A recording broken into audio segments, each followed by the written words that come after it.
Not long after that, I felt the shivering stop. At last, I'm getting used to it, I thought. A great tiredness was seeping through me. I realized, drifting off to sleep. I could still feel the searing cold, but my body was no longer capable of fighting it. I felt my defences crumbling, felt it entering the innermost recesses of my flesh. It was not exhaustion I experienced now, so much as an inner numbness, as if my limbs themselves were hardening, one by one, turning me into a statue, as cold and lifeless as the David of Florence itself. I tried to cry out, but my scream was somehow also frozen within me, and I found I could not so much as open my mouth. The next thing I remember, I was being carried into the kitchens.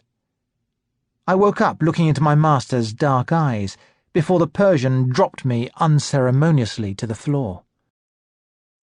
"You won't do that again," he said as he turned to go. I never again played with the ice. But something else had changed, too. It was not just that I no longer trusted my master. The cold I had felt never seemed to completely leave my body, so that there was always a sliver or two of ice deep within my bones, and perhaps even within my soul. A few days after my incarceration in the ice-house, the middle finger of my right hand began to turn black. Ahmad inspected it without remark, then summoned two of his brothers to hold my arm down on a block of ice while he amputated the finger at the knuckle with a cleaver. Warm blood spurted onto the ice, turning to pink crystals as it froze. "It won't affect your work," he said when I stopped screaming.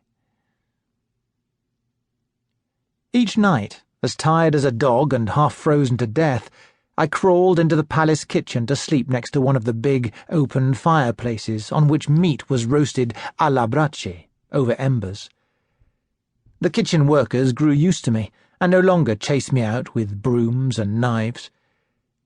I began to watch the cooks as they went about their work, observing how they pureed fruits to intensify their flavours, how they extracted the perfumes of violets and orange flowers to flavour creams and liqueurs, how they made a verjuice from grapes and quinces to set the lighter fruits.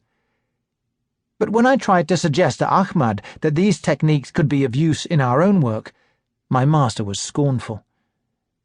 "We are engineers, not cooks," he liked to say. "Cooking is women's business.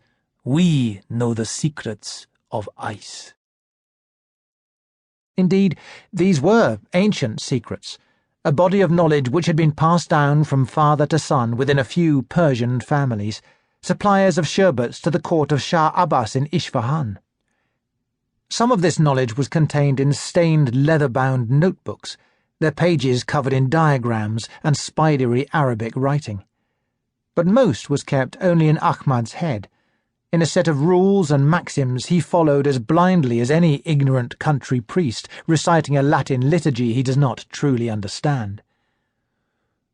"To 5 measures of crushed ice add 3 measures of saltpeter," he would intone. "Why?" I would say. "Why what?" "Why must the ice be crushed? And what difference does saltpeter make?" "What does it matter? Now, stir the mixture clockwise 27 times. Perhaps the humour of saltpeter is heat, and the humour of ice is cold, and so adding the one to the other means that, "And perhaps I may beat you with the paddle if you do not use it to stir the ice." I had been working for the Persian almost 2 years before I dared to ask what the ices we made tasted like. "Taste? What does the taste matter to you, child?" Ahmad said scornfully.